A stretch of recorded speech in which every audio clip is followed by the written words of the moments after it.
As you know, I don't like to criticise anyone, but surely the most comically deluded people on this planet, outside creationists, Jehovah's Witnesses and Scientologists, are idealistic left-wing gay people who think they share a common cause with Muslims as two oppressed minorities, when opinion polls tell us that most Muslims are disgusted by homosexuality and think it's completely unacceptable. Among UK Muslims, disapproval is 100%. Admittedly, that's from a sample of only 500 people, who all happened to agree unanimously, but that's hardly representative. After all, not all Muslims were included, so we can't reasonably extrapolate anything from it without being racist. That's a relief. I thought we might have to face an unpleasant truth there for a second, didn't you?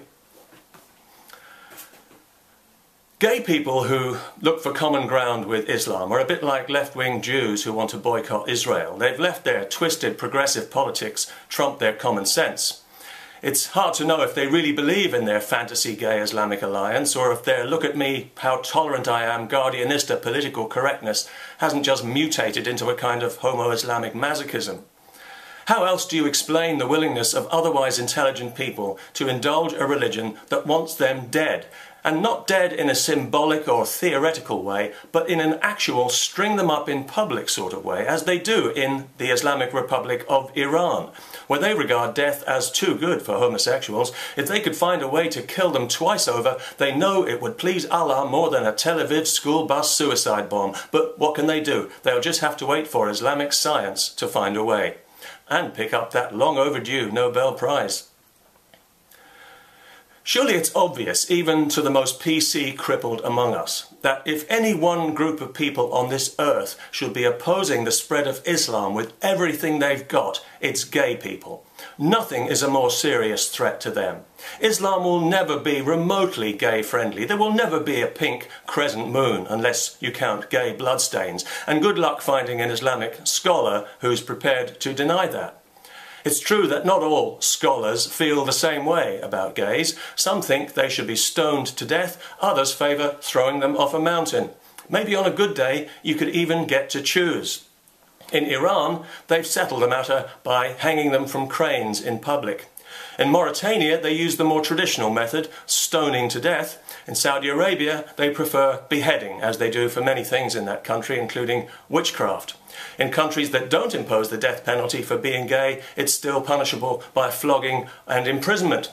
And it was announced recently that several Islamic countries are trying to find a medical test to detect gay people and stop them at the border. So disgusted are they by homosexuality. They even forced the United Nations to remove sexual orientation from a resolution condemning arbitrary execution, because Islamic countries want the right to arbitrarily execute gay people without being condemned for it. And the United Nations went along with that, which tells us something about the United Nations, but nothing we didn't already know.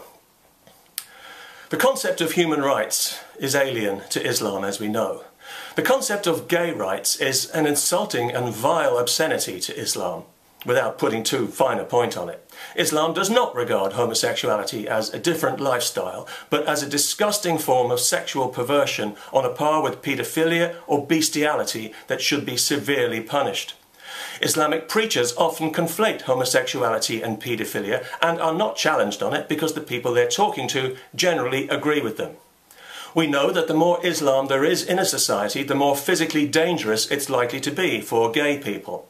In parts of Europe with high Muslim immigrant populations, we know that openly gay men are far more likely to be attacked and beaten up on the street for being gay. And there's a good reason why they don't hold gay pride marches down Brick Lane.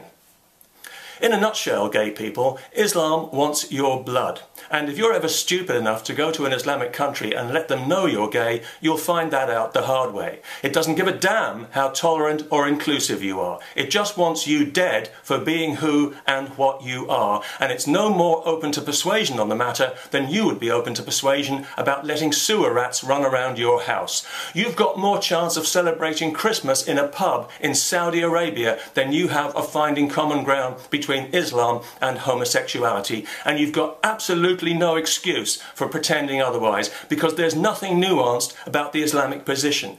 There is no ambiguity. There is no grey area. There is no common ground. There is no shared struggle. There are no bridges to be built, and there won't be any until you stop being gay. Would that option be on the table at all? For the sake of, you know, community cohesion?